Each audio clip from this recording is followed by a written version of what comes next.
وقالوا لو كنا نسمع او نعقل ما كنا في اصحاب السعیر، اور کہیں گے اگر ہم سنتے یا سمجھتے تو دوزخ والوں میں نہ ہوتے، کاش کہ ہم نے غور سے باتیں سنی ہوتی، ان باتوں کو ہم نے سمجھا ہوتا تو آج ہم جہنم کی آگ میں نہ ہوتے۔ کاش ہم رسولوں کی ہدایت کو سنتے اور اس ہدایت کو مانتے۔ اس سے معلوم ہوا کہ تکلیف کا مدار ادلہ سمعیہ اور عقلیہ دونوں پر ہے، اور دونوں حجتیں لازم کرنے والی ہیں، یعنی جو شریعت کے احکام ہیں ہم اس کے مکلف ہیں، اور ہمارا مکلف ہونا اللہ اور اس کے رسول کے فرمان کی وجہ سے بھی ہے، اور عقلاً بھی یہ بات بالکل واضح ہے کہ جس رب نے ہمیں سب کچھ عطا کیا ہمیں اسی کی فرمانبرداری کرنی چاہیے۔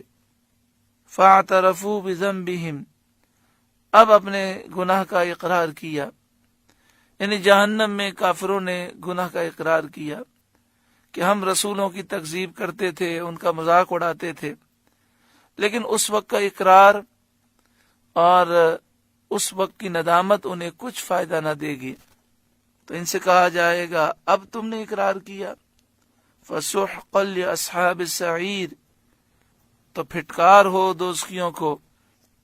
إِنَّ الَّذِينَ يَخْشَوْنَ رَبَّهُمْ بِالْغَيْبِ، بے شک وہ جو بے دیکھے اپنے رب سے ڈرتے ہیں اور اللہ پر ایمان لاتے ہیں، لَهُمْ مَغْفِرَةٌ وَأَجْرٌ كَبِيرٌ، ان کے لیے بخشش اور بڑا ثواب ہے، ان کی نیکیوں کی جزا ہے۔ وَأَسِرُّوا قَوْلَكُمْ أَوِ اجْهَرُوا بِهِ، اور تم اپنی بات آہستہ کہو یا آواز سے کہو، زور سے کہو۔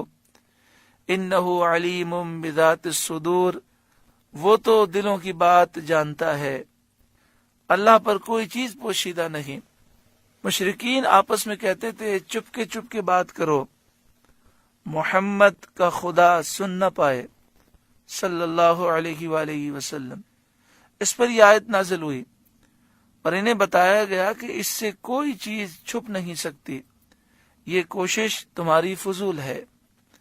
الا یعلم من خلق، کیا وہ نہ جانے جس نے پیدا کیا، جس نے اپنی مخلوق کو پیدا کیا، کیا وہ اپنی مخلوق کے احوال کو نہیں جانتا؟ وَهُوَ اللطیف الخبیر، اور وہی ہے ہر باریکی جانتا خبردار، وہ باریک سے باریک چیز کو جانتا ہے، وہ خبردار ہے۔ سورہ ملک کا پہلا رکوع مکمل ہوا۔ اللہ تعالیٰ اس رکوع کی نصیحتوں پر ہمیں عمل کی توفیق عطا فرمائے۔